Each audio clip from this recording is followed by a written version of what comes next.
Welcome back to AD Morgan Media, the world of Skimmer, deep sea mining and high technology, a book series from my publisher Austin Macaulay, with book 3 coming out in January and book 4 due out later next year.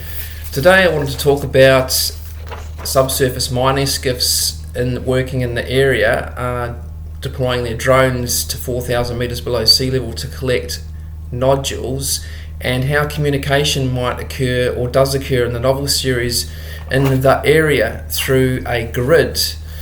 And I did a bit of background research in this area and had a look into upcoming technology that is being rolled out in terms of subsurface communications, particularly in the area of the Navy and the military, and a couple of articles that came up that informed my research. One here: scientists develop Wi-Fi submarine comms systems for deep water environments, and that started to get me thinking about how you communicate beyond using sonar in the underwater environment, or deploying surface buoys to communicate or set an uplink with satellites to be able to communicate with an asset deep underwater. And I came across another article while I was doing that, the US Navy's new underwater internet.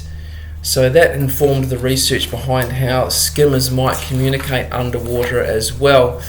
And what I was looking at is what we call grid buoys and a network of eel drones based on swarm technology.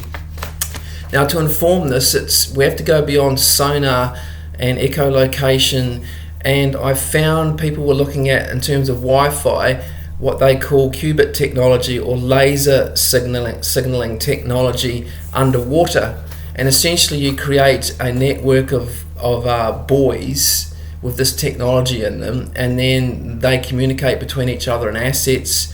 And what I also thought underwater, when you're talking about a very mobile mining skiff or skimmer working between the area and arriving at locations and mining, we need something else if a grid buoy is too far away. So I came up with the eel drone concept, and I found companies such as Equinor were looking at this in the natural resource industry for oil and gas, and mobile underwater drones that looked a little bit like snakes or eels that were deployed to service underwater assets on the seabed in deep water environments. So I got thinking, in terms of skimmer, what if they were in the water column and had some sort of swarm technology design that enabled them to travel around and keep distance between each other and provide that link between a skimmer and a grid buoy at the surface and these eel drones in between. So if they're too far away from a grid buoy,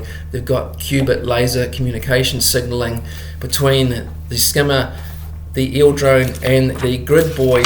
And there's a good example here. This is just a schematic we can look at here. They're deployed on the seabed below.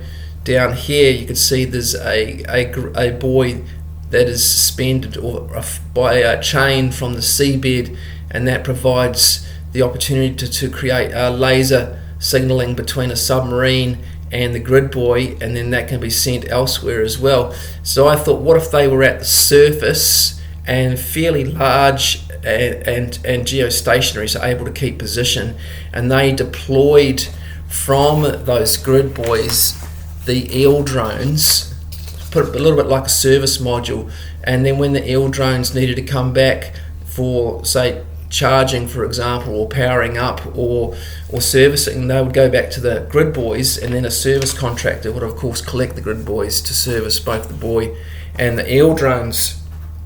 So that's what led me to thinking about how you would communicate across the area using a grid network, and looking at what they were doing for future submarine technology and how submarines might communicate in the future in a deep water environment, and then applied that to the deep sea mining industry, the rollout of high technology and subsurface mining skiffs.